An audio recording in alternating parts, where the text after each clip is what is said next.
Had we talked about connective? Yeah. Okay. Well, this section underneath connective here is, I think I gave you, this is the last test question sample I gave you, wasn't it? Bone is like bone. Have we got that one? Yep. That's true. All right. And then the skin is our organ sample, and as it shows us on the next sheet, that the skin is possibly our largest organ as far as coverage area, and protects us against viruses, funguses, I mean, a variety of things. It takes water loss. Largest organ has capabilities of skin pigment, which again protects us against sunlight. And so this first chapter has built from very base to taking us into an organ. So give us a little bit of overview, an idea to some things to start changing our thought processing, because we're thinking if it's increase or decrease, it's what kind of feedback? What is it? Positive. If it's the same word, it's positive. If it's increase, decrease, or decrease, increase, it's negative feedback. So we're already starting to change our thought process. This last little section right here is body fluid compartments, and to me they try their best to create really mass confusion on something really simple. And what we have here is blood plasma. Plasma is 90% water, so it's basically water we're talking about. Water, when it leaves the bloodstream, it enters out into the extracellular fluid space outside the cells, and so it's called extracellular fluid. And then what needs to go inside the cell does, and that's called intracellular fluid. And then as it gets finished with what it's doing there, and some comes out of the cell, now they call it interstitial fluid, although it's back out in the extracellular space. So now that it's interstitial fluid, it eventually enters into the lymph system, where they then call it lymph, and it's filtered there and sent back to the blood plasma through the subclavian veins, and now it's called plasma again. So it's just water. And they give it a different name according to wherever it's at, and that creates a lot of confusion. I don't spend a lot of time on that, so don't worry too much about that. The nucleic acids. We'll have another little section over this probably just in a few days where I'll spend more time with it. This is a quick review. The DNA and RNA, deoxyribonucleic acid and ribonucleic acid, are made of building blocks called nucleotides. Nucleotides consist of bases, sugars, and phosphates. And yeah, I misspelled bases up there in case you're, got to keep you on your toes from time to time. If you run across the term phosphoric acid in the place of phosphate, it's virtually one and the same. Slight differences in the two. Deoxyribonucleic acid is a double helix, where RNA is a single strand. We use deoxyribose sugar compared to ribose sugar, and one base difference, thymine compared to uracil. There's three other bases that are exactly the same in both DNA and RNA. There's only one difference here. So we'll reference back to this when we get to that section here, which will be on the first test, but we're not quite there yet. All right, that takes us into a little bit of chemistry. Starting into the chemistry part. Who's had chemistry in here? Very good. And this will be, not going to spend a lot of time on it. We're keeping it brief. A little bit of periodic table, and we've got this under control, hopefully. You've seen these terms in chemistry probably first day. If not, then you probably missed the first day. So we have ions, which is charged particle. Elements cannot be subdivided further by ordinary chemical means. Atoms, smallest part of an element. Molecules, smallest part of a substance. Compound made of two or more elements. Isotopes differ in number of neutrons. And isotopes, that periodic table of elements over there have a lot of isotopes mixed in it. Some of those elements are actually averages of different isotopes, and there's some that just have isotopes out there. Carbon has an isotope in reference, it's carbon 12. That's carbon 12. The one that evolutionists like to use a lot to do fossil dating is carbon-14.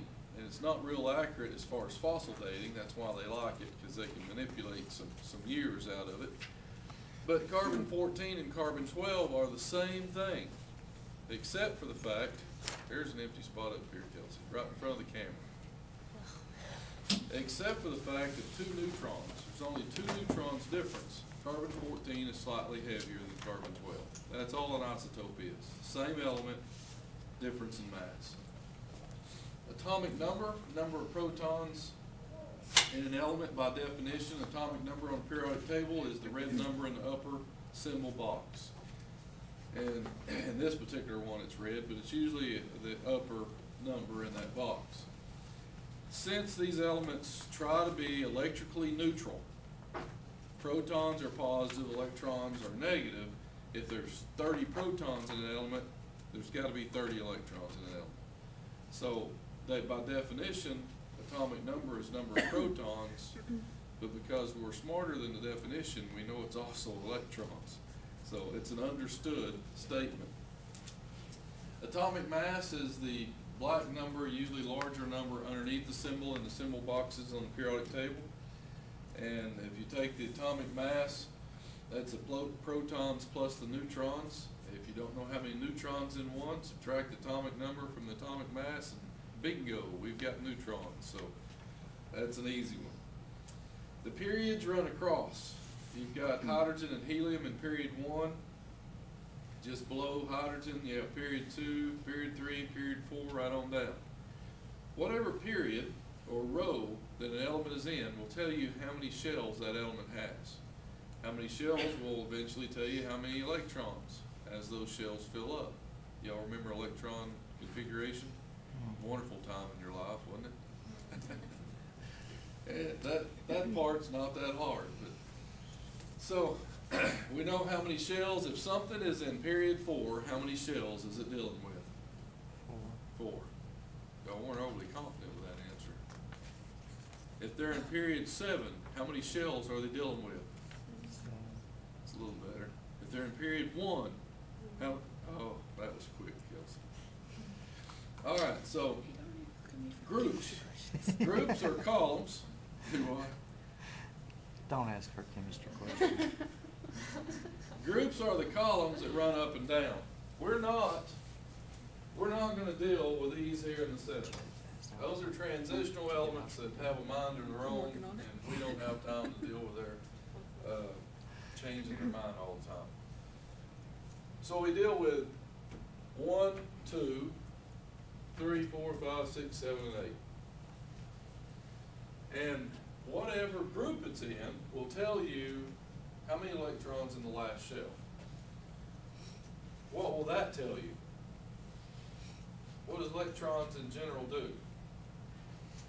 You get the front seat up there, you're the bad girl seat. That will tell you how many electrons in the last shell, which tells you how active that particular element is. Electrons determine the activity of an element. If we have 8 in that last shell, how active is the element? Y'all sure y'all took chemistry? No, it was awful. So you remember the nightmare of it, but you don't remember any content of it? Correct. Okay. At least the truth comes out. Did you help Mr. Hughes? I'll pass that on to him. So you're going to have to teach them something instead of scaring the pea waddling out of them. They can't even tell me what a group does. So if it has 8 in the last shell, like see 8 there, 8 there, 8 there, 8 there, 8 there, 2 up there is kind of an odd one. 8's the number of stability. Now the one at the top that just has 2, it only has 1 shell, and that 1 shell will only hold 2. Yeah, first shell will only hold 2, so it's stable. Yeah, that's why it's in group 8. Now if it's in group 7, is it stable? It's close, but not perfect. Not as. Group 7 would like to join with something in group, ideally, group 1, right? 7 and 1 equals 8. Using that algebra now, right? Y'all's gonna be tough. Elements in group 2 would like group 6, right? In theory. We're always trying to seek 8 so we can become stable.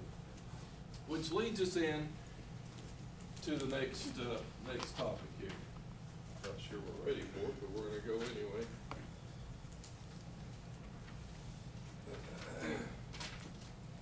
Of course, we've been talking about protons, electrons, and neutrons, where protons and neutrons are in the nucleus and they're the heaviest.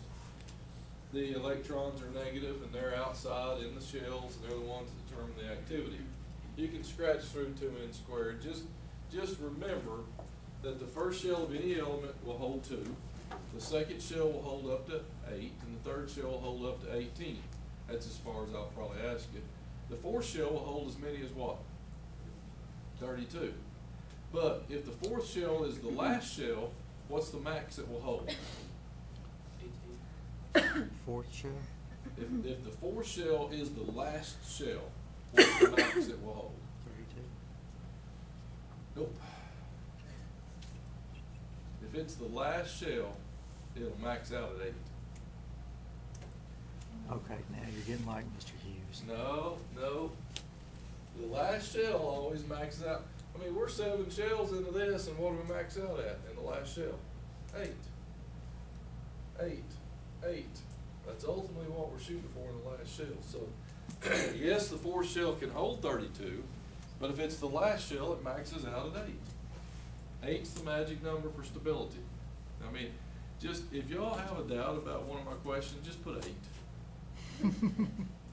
Okay, now have we learned nothing? No. Did we pass the test? We got a lot closer.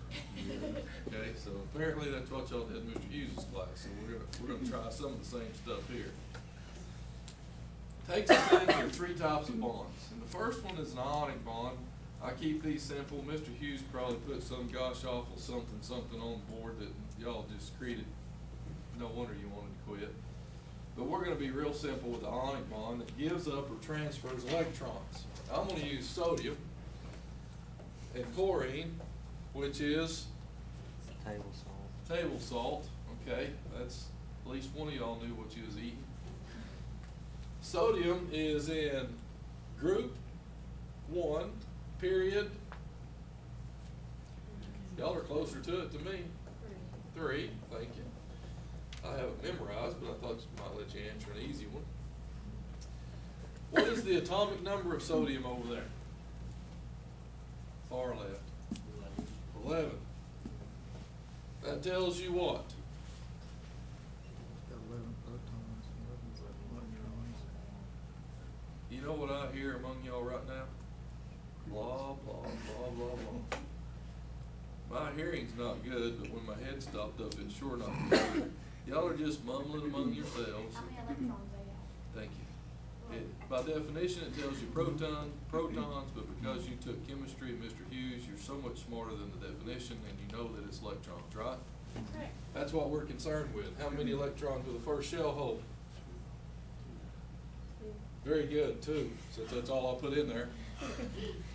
How many, since we're in group 1, how many electrons do we put in the last shell? 18. Killing. 18. Are you even awake? Breathing? Okay, that's good. That's good. Breathing. We're in group 1. How many electrons are we going to put in its last shell? 1. Thank you. Thank you very much. I should really quit on that one. Since it's in group 1, the group tells you how many electrons is in the last shell. If they're in group 8, how many would put in the last shell? 8. If we're reaching for stability, how many will the last shell fill up? 8. But since we're in group 1, we can only put 1 in the last shell. Y'all's gonna have more electrons in this thing than it had to give away. So if we've got 2 in the first one and 1 in the last one, and we only have 11 to work with, how many will shell 2 hold? 8. Now we're going with it. 8. I don't even know how many I wrote up there now. All right, so here we have sodium, an element by itself that, would you consider it stable? Sodium by itself, is it stable? It's on the low end of volatility. I'm gonna have to pull every one of y'all's transcripts and see if y'all actually took chemistry. You haven't took chemistry? I'm in chemistry this semester. So you got 2 with excuses. I can be a year. I barely passed it. What I'm seeing is just nightmare after nightmare. I'm seeing so much trauma that we're gonna have to do counseling before we get out of this. And you know where my counseling will get you. Didn't he say the same thing about the summer? We'll be jumping off the balcony on the second floor when I get done with you. Oh, maybe this chemistry's not gonna be that easy. This is supposed to be easy stuff here. You know the first week is always just madness. Well, it's a struggle for me, but I don't need to be dragging y'all along. Y'all should be pumping me up a little bit here, wanting to learn. It's that urge that y'all don't have. Sodium by itself is extremely volatile, and if a small piece of it dries out, it would explode and blow a significant part of this building away. Y'all should have learned that in chemistry, because he's got something up there in lab right above us. He didn't let us play with blow-ups. Of course he's not gonna let y'all. I wouldn't let y'all play with, I'm not sure I'm gonna let you look at a specimen. Let's play. What's this? Oh, man. But we'll have it locked under lock and key, probably at least 2 locks, in a cabinet somewhere, submerged in oil so it doesn't dry out. Hopefully that does not spill. But occasionally he'll play with tiny fragments of it, occasionally. He apparently did not trust y'all, so he chose against that. Thinking somebody say, well, what a big chunk will do if that little chunk blows that little hole out, a big chunk. Y'all just have a blast for that. Did he? Oh, so you had a good class. He did it under the cabinet. Yeah, in the fume. Just very little bits, all Yeah. right. He shaved off something, didn't he? Then you went home on YouTube to where kids got hold of a big chunk of it and blew up below it. This stuff is pretty volatile by itself. Now chlorine, I'm just gonna do the last shell on it. How many, since it's in group 7, how many electrons am I gonna put in its last shell? 7. Somebody said 8. Oh my. Well, I did say if you was in doubt to put 8. We're gonna put 7 in its last shell. Yes, it's trying to get 8. Chlorine's not gonna give up its 7 to go back to its next shell, but sodium would probably be willing to donate that little chaotic electron out there. So that gives chlorine 8, and that drops sodium back to its next level here, which is 8, this level right here. And now they're stable, and we have sodium chloride. We've established that sodium by itself is not stable. Is chlorine stable? It's not going to blow you up, but you don't want to go around sniffing it. It'll kill you.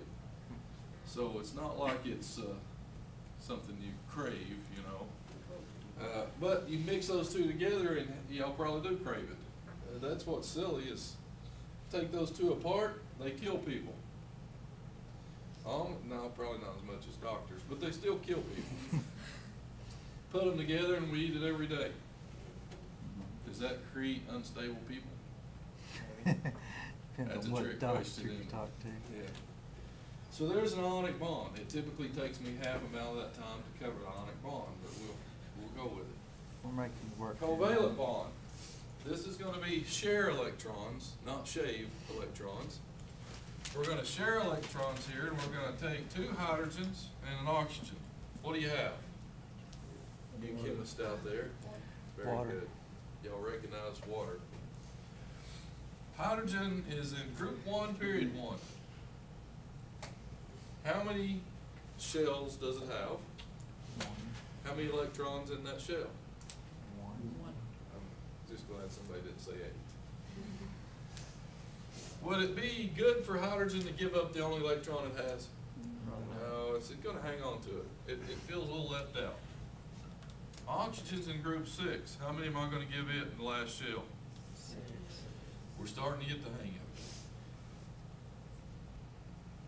Oxygen works out a deal with the 2 hydrogens to share that 1 electron, and by sharing, back and forth that gives two, and the only shell hydrogen has is that fulfill the one shell. And of course here we get two more to go with oxygen 6, and that gives us 8. And water should be stable. We're made of 65 to 70% water that makes up our body. Is hydrogen by itself stable? If there's any of them alive, you could ask the people of the Hindenburg, but I don't think they survived that explosion, did they? And Mr. Hughes usually does a small Hindenburg. Did he do one in chemistry? I don't remember that. Oh, he usually fills up a balloon with some hydrogen gas and gives a little explosion experiment. Oh well, missed out on that. He really, truly didn't trust y'all, did he? And oxygen, straight up oxygen by itself, does it cause any problems? It comes in O3 form and diatomic form is what you see on the periodic table. Straight up oxygen, if they say, oh, you need some oxygen, put an oxygen mask on you and crank up the full-fledged stuff, what have they done to you? They're killing you, is what they're doing. Oxygen toxicity will kill you, so that's the reason they use mixed gases or partial pressure gases to give you oxygen. So again, although we think we've got to have this, which we do in the right form and fashion, this is not safe in a straight up form being shoved in your system.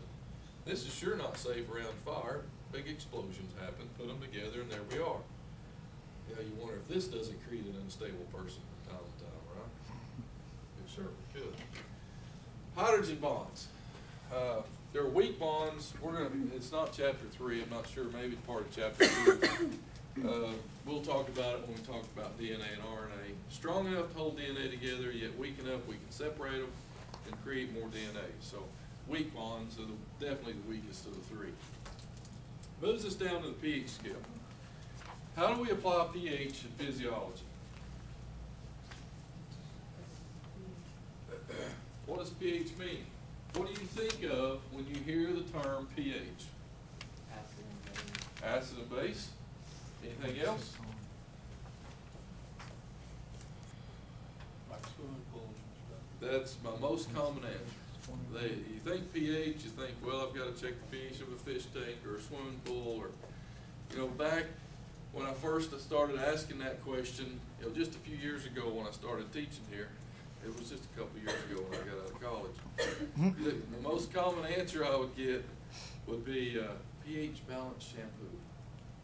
There's all kinds of commercials out there at the time about pH balanced shampoo, pH balanced deodorant, like strong enough for a man but made for a woman. Anybody ever see any of those commercials? We're telling it just, those commercials work because, everybody had it stuck in their heads, and pH is the biggest bogus thing they could try to sell you on TV. It had nothing to do with how those products worked. Nothing. But if it's balanced, it ought to be good, right? But pools is the most common answer I get today. But where we apply it more in physiology, obviously, is how pH balances in the blood or in the gases of the blood. And of course, our blood pH sets at 7.4. This is a new neutral in physiology. Normally, neutral's here. This is our neutral, 7.4. In zoology, we reverted all the way back to green plants, because without green plants, we're a weed animals. We're gone.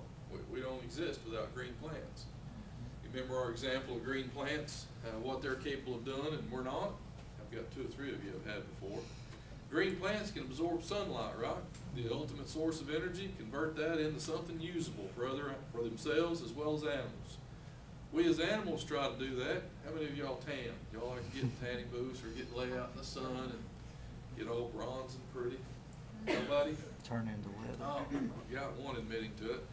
Well, she thinks she's a leaf. See, leaves do that. She lays out there. You don't get the other side in reflection. Gets all that.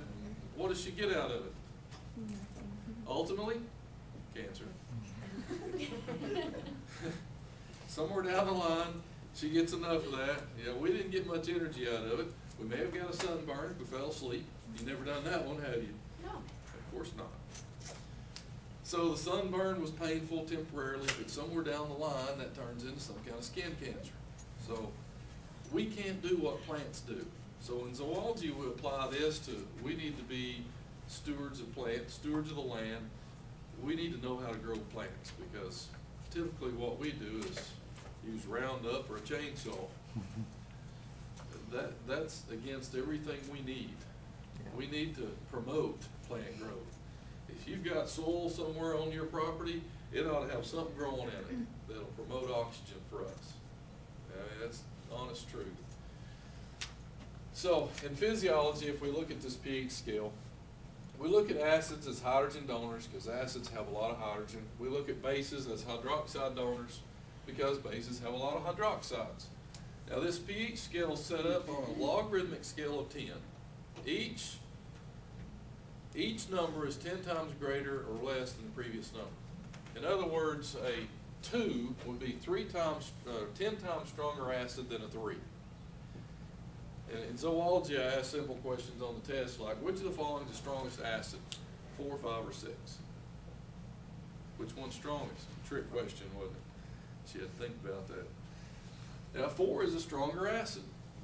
So this is how significant the scale is. At 2.8, orange juice falls in there. Well, stomach acid ranges from 1.5 to 2.5. So we're borderline stomach acid drinking orange juice, but it doesn't kill us. Does it burn going down? Depends. Typically not. Not supposed to unless you mix something with it. You shouldn't be doing that either. Those of you that laugh have mixed something with it, haven't you? More than once. What was that? More than once. More than once. You get down to a 1, in that 1 you have battery acid. You want to drink that one? Could be fine. That would burn going down. That would burn more than what we need it to. You ever drop battery acid on clothes? Yes. Or straight battery acid just on your hand? It'll burn. It'll rip, just eat a hole in your clothes. All right, we go up on this end, and at 10, there's a product out there that is used medically called milk of magnesia. What's it used for? It could be used for antacid or to, let's see, what's the term I'm looking for? To keep things regular. Is that good terminology? You know where I'm going, Ron. Now, at y'all's age, you probably don't worry about stuff like that. I'm starting to think about that stuff. You know, I'm not there yet, but you know, at some point you start thinking about that. So, but it's all right to drink milk of magnesia. It's not going to kill you. Now, if you drink a whole bottle, you're going to have some serious situations, but you really shouldn't do that. But you go up to 11, and you get into Drano. You want to go drink that? Well, if milk of magnesia will so-called clean your pipes, will Drano not clean your pipes? Is stronger not always better? Permanently I've got a clean. serious problem. Here, you look at the shelf in the bathroom. Milk of magnesia, Drano. I've got a serious problem. I need this done quick. Grab the Drano. Bad move. Because not only will it clean the pipes, it'll take the pipes with it. Yeah, it's strong enough. I knew a small child that actually ate some Drano.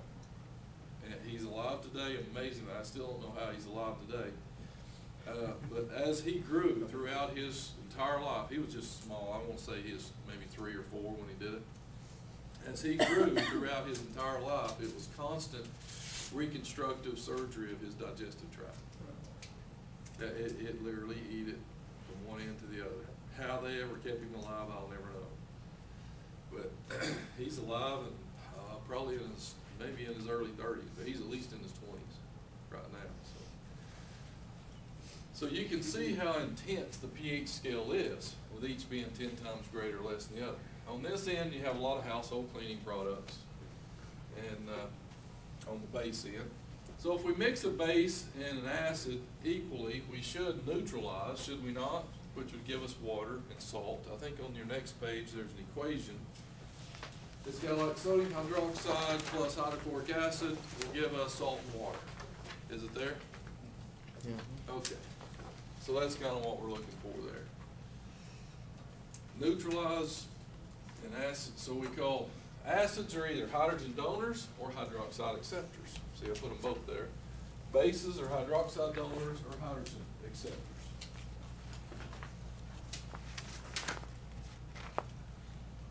pH literally means power of hydrogen, based on this logarithmic scale of 10 that we've been talking about, and then there's your equation right there. Anybody have any questions on pH? All right, let's move into the chemistry of life here. This is dealing with organic molecules. I list basically three categories. I think the book breaks up lipids and fats, but I'll put them together. The first category of organic molecules in life here is carbohydrates, commonly known as quick energy. Need quick energy, a candy bar and a pop goes a long ways, doesn't it? You don't want to make that your meal, but if you need a little quick energy, a little pick-me-up, that does pretty good. You have three categories even in carbohydrates: monosaccharides, disaccharides, and polysaccharides. Notice that it uses all these carbohydrates have carbon, hydrogen, and oxygen. Notice the ratio, always a 1-2-1. This is the only group of organic molecules that have a set ratio. And I may ask you that ratio. But no matter where you're at, if it's monosaccharides, C6H12O6, that's a 1-2-1. If you come to disaccharides, table sugar, C12H24O12. Again, a 1-2-1, but it's a double sugar. Then polysaccharides, or anything beyond that, glycogen is a polysaccharide, and that's our stored source. That's our stored form. If you decide to eat too many Twinkies, then we'll take the extra glucose and store it up as a polysaccharide to use later when you realize, oh, I ate too many Twinkies. And so we go from eating too much, we're in, let's say we just got out of chemistry class and depression has set in. Actually, we just started chemistry because when you got out, you was probably partying. Yeah, that we Had a good survived time it. when I passed. Yes. Oh, yeah.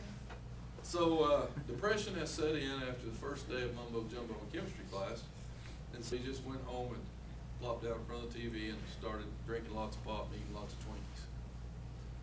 And then you realized halfway through the semester, after doing this the first half of the semester, that you really shouldn't have done that. Your body's thinking, well, your body already knows that your mind is crazy at this point, so but your body's taking care of this. And it stores up all this glucose for when you finally come to realization that I ate too much glucose, and now you go on a crash diet and you don't eat for 2 weeks. Because of all, it's just, well, do we not do this to our bodies all the time though anyway? Yes. Are we consistent at all in anything we do? No. You get hungry, we go eat. Does it matter what time of the day? It's much better to eat a little bit throughout all day than it is for us to sit down and gorge ourselves on 3 meals. Of course, how many of you don't even eat breakfast? And that's the meal we're supposed to eat. Why do we not eat breakfast? We have to get up earlier. No time. We need that extra sleep. Why? Because we didn't go to bed the night before. So we need to get up at 6. I think we can make it at 6:15. Then we hit the snooze. Till 7. What alarm? When you're late the next, what alarm? My alarm didn't go off. Well, you need, how many times is it not going to go off? That's just the way we are in society today. So, glycogen's our stored form. I think the top of the next page will mention maybe chitin. What's another one? Cellulose. Is cellulose mentioned? Top of the next page is formed cellulose is first one. Yep, cellulose is a plant polysaccharide that we're not very good at breaking down. Now, cattle can break cellulose down, but they've got a 4-chambered stomach to do it with. They swallow grass in, they regurgitate it back up, they chew on it for a while with their monster molars, and they swallow it back down, and they've got protozoans and bacteria and everything else that just hammer this cellulose, and as it goes through stomachs, it finally ends up in the acid stomach and they get something out of it. We don't have that many stomachs. So that's just waste for us. Now, chitin's another one listed. That's an exoskeleton of a lot of, is it listed on there at all? No. Well, that's one we talk about in zoology. Yeah. CHITIN. And exoskeleton of arthropods, grasshoppers, crayfish, things like that, spiders, chocolate-covered grasshoppers. We're not going to get anything out of chitin either. So Very tough though. I mean, cotton can withstand boiling alkali solution for so many minutes and without breaking down. So it's pretty tough stuff. All right, so there's your carbohydrates, quick energy. You have different examples, and I may ask you to give me an example of a monosaccharide or example of a polysaccharide, something like that. But do know the ratio and do know that it's carbon, hydrogen, and oxygen.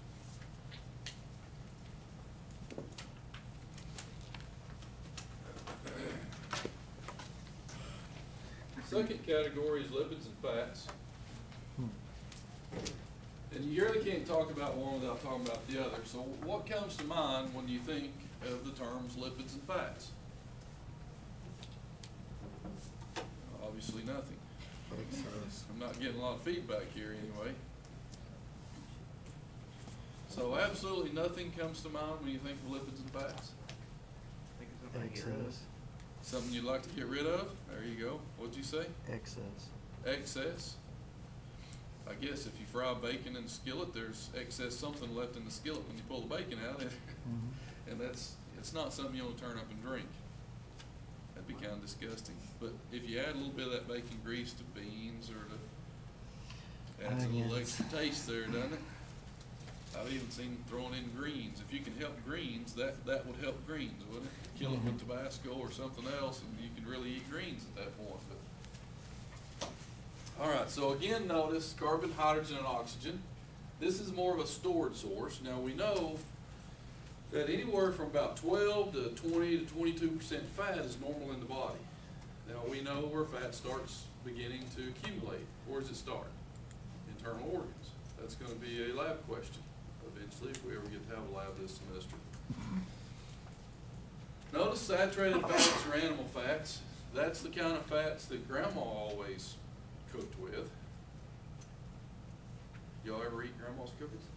Do you still eat Grandma's cookies? Every chance you get. Grandma can cook. There's like nothing she makes that's not good. You know some things Grandma makes that's not good?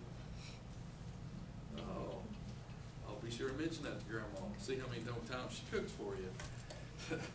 You never get a recipe from Grandma because she don't know her own recipe. Have you tried to get recipes from Grandma?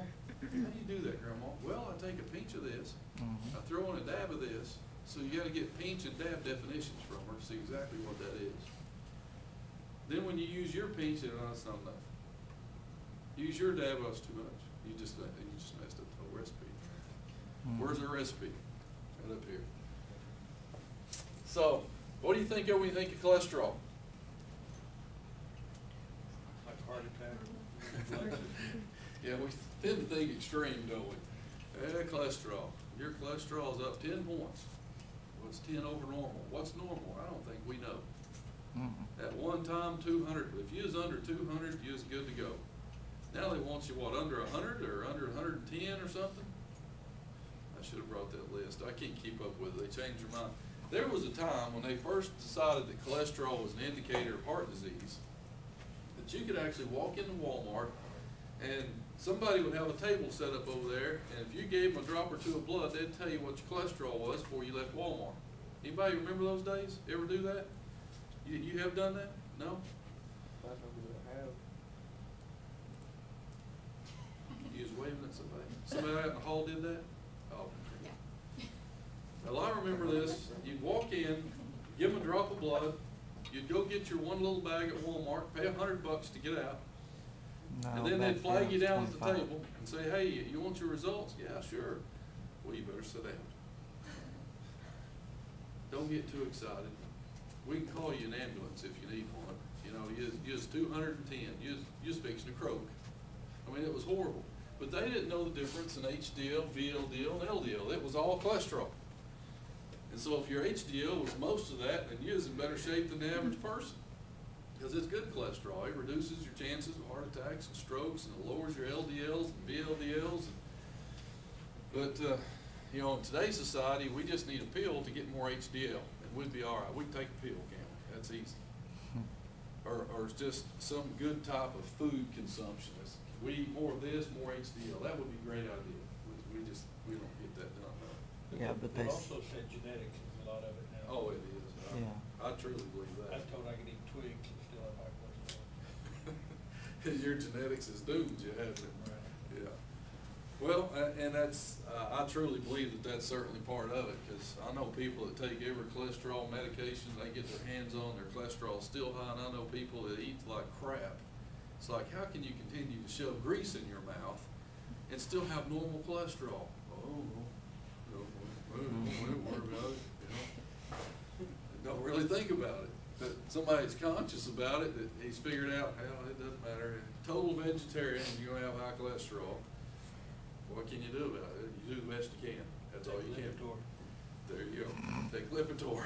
One more drug on the market. So, the good, bad, and the ugly, that it's easy to get the bad and the ugly. I mean, we get that every day unknowingly. How do you get rid of it? How do you slow it down? The number one way to increase HDL in the system is exercise. I don't see y'all doing jumping jacks real fast. That's normally get something thrown at me when I say exercise. Heaven forbid we need to exercise. And by the time we leave school, we're just wore out. We're too tired to exercise, aren't we? There's a lot of truth in that. Just carrying the books is exercise. Oh, yeah, up and down these stairs, man, that's my exercise. I consciously take the stairs and not, unless I'm carrying something I can't get in and out of the doors, I will not take the elevator. Well, let's make application of this to what our grandparents used to eat compared to what we eat. Probably not a lot of difference. It's just we eat it in lunch and supper, and they ate it in breakfast. Now, I specifically think of my grandfather when I think of this, because this is his favorite breakfast, and this is the breakfast I see him eat every time I'd go down there. He'd have 2 eggs over easy. That yolk would be a running because he liked to sop with a biscuit.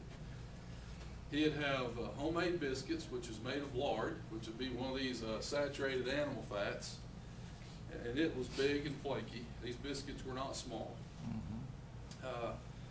We'd have gravy made out of the bacon or sausage grease. Okay, homemade butter from the cow. They say that's got a little cholesterol in it, but I can't help but think that's got to be good cholesterol. You know, what am I missing here? We've got all this, you know, you pour the gravy over everything, and you sop it all up. What are we missing? Hash brown. All the Oh, we can cook the hash browns in the grease too. Yeah. And we can cover it with gravy. But you're missing all the steroids and chemical enhancers that are used in today's foods versus then. Well, that's just preservatives. That'll keep us alive And longer, right? preservatives, you know better than that. They use salt. Mm. They salted everything. I mean, everything had to be salted to prevent destruction if they hung it in the smokehouse. Yeah. So we had high contents of salt, which they tell you causes high blood pressure and gives strokes and heart attacks. So They also had more no exercise. preservatives, lots of salt. You know. All right, let's see what Grandpa did after he ate this breakfast. This breakfast was possibly before it even got daylight. He had to go out and catch the mules, hook up the team, go over the hill to the bottom, start plowing corn, or whatever crop he was raising. When did he show back up at the house?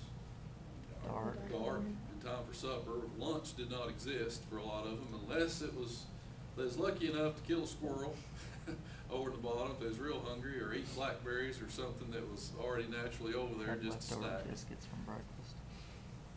So if exercise increases HDL, what's the difference in them and us today? Yeah. Say that, we're lazy, is that what you said? That's a little bit harsh, don't you think? Truth. Somebody said in my class yesterday, they had better work ethic. Well, excuse me, I hold down 3 jobs, don't get paid for most of them, but I'll work. But look at the different types of work. You got a lot of people now either sitting on a factory line, sitting in an office, sitting in a truck seat, whatever, sitting. It's the type of work. Mhm. It's definitely where we've come in society. Because we can go back and use statistics like this. At one time, back in their day, 95% of the population raised some form of food for them and their family. I mean, they lived out, way out. If somebody in the family had a vehicle, it was amazing. If you went to town, it was horse and buggy. if you had a vehicle to go to town, you still didn't go very often, because gas was, it was probably every bit of 10 or 12 cents at the time, it was killing me. Just think what he was doing though, he got up in the morning and hooked up a team of horses. Same Yeah. job now is done with a tractor. Oh, yeah. Mhm. Sitting. Sitting with, turn the air conditioner on, the radio to hear all the bad news going on, so you're depressed sitting on the train. Hear the Fall farms asleep. going down. Yeah, I'm raising corn, and corn prices just crashed today. That's gonna rain for a month. It's really encouraging, yeah. And the weather forecast is dry. Let's move on. Yeah, it's really exciting to be a farmer. So 95% of people raise some type of food for them and the family. Today, 5%. I mean, how many of y'all raise a garden, just a small garden? That's more impressive than probably I got 2 or 3 years ago. I literally have classes with no hands. Nobody. Then I'd ask, how many of y'all's parents raise some kind of garden? To increase the hands a little bit more? I mean, those of you that do some kind of a garden, your parents probably did that, right? Grandparents? Oh, yeah. Then we get a few more hands, see? And if I ask, how many of you know what a hoe is, I get a lot of definitions out of it. I don't even ask that anymore. That's just Terrible ugly. job. That's horrible. Either way around. Yeah. So I have to be careful with the questions I ask these days. But anyway, I think we've applied our knowledge here and got this covered. These are just forms. Why do we need cholesterol? Can we live without it? No, we got to have it. Hormones, not just sex hormones, there's other hormones, steroids, vitamin D. We need cell membrane, nervous system, all need cholesterol. So we need cholesterol. So lots of application here. Just mark right here, we'll end right there, and we'll start up there when we come back on Wednesday. Today is Wednesday, be Friday.